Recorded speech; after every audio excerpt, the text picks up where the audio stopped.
জাতীয় দলে মুশফিকের অভাব পূরণ করতে তৈরি হচ্ছে দারুণ এক বিকল্প। টেস্টের ১৭তম ম্যাচ দিয়েই হয়তো নিজের টেস্ট ক্যারিয়ারেরও ইতি টানবেন দলের এই অভিজ্ঞ উইকেটকিপার ব্যাটার। তাই কিপিংয়ের পাশাপাশি মিডল অর্ডারের জন্যও ভাবতে হবে নতুন কোনো মুখ, যেখানে সবার চেয়ে অনেকটাই এগিয়ে থাকবেন তরুণ এই ক্রিকেটার। মুশফিকের জুৎসই বিকল্প হতে যাওয়া কে এই ক্রিকেটার, এ নিয়ে বিস্তারিত থাকছে রিপোর্টে।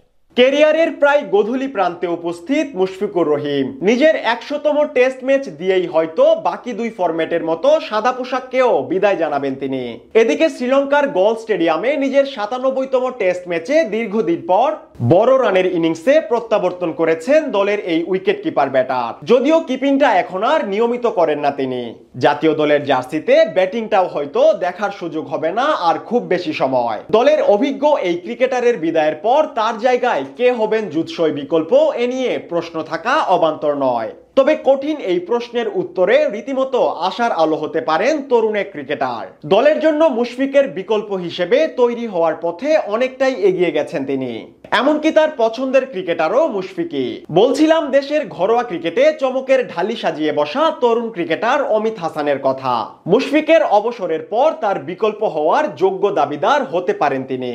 তাছাড়া মুশফিকের মতো অমিত একজন উইকেট কিপার ব্যাটার, এমনকি মুশফিকের মতো ব্যাটিংটাও করেন ঠিক মিডল অর্ডারেই।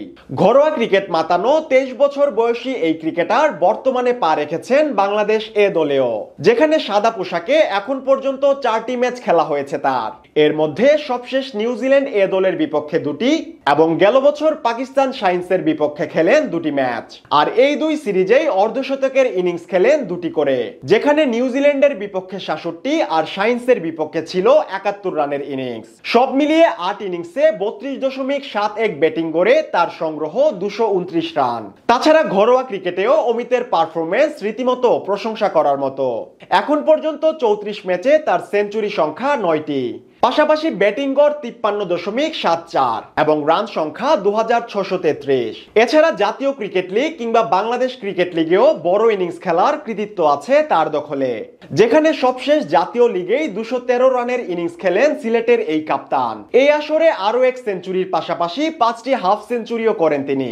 এমনকি এই এক আসরে ৭৮৫ রান করে সর্বোচ্চ রানের মালিকও বনে যান তিনি।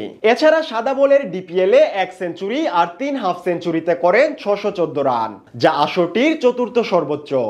এছাড়া সবশেষ এনসিএলেও দারুণ পারফরমেন্স করেন তিনি। ব্যাট হাতে এমন ধারাবাহিক পারফরমেন্স দেখানো একজন ক্রিকেটার জাতীয় দলের জন্যও হতে পারেন আশাব্যঞ্জক।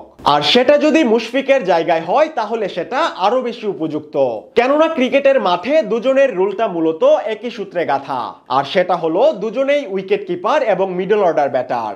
তাই মুশফিকের অবসরের পর জাতীয় দলের অভিজ্ঞ এই ক্রিকেটারের জুৎসই বিকল্প হওয়ার দৌড়ে এগিয়ে থাকতে পারেন অমিত হাসান।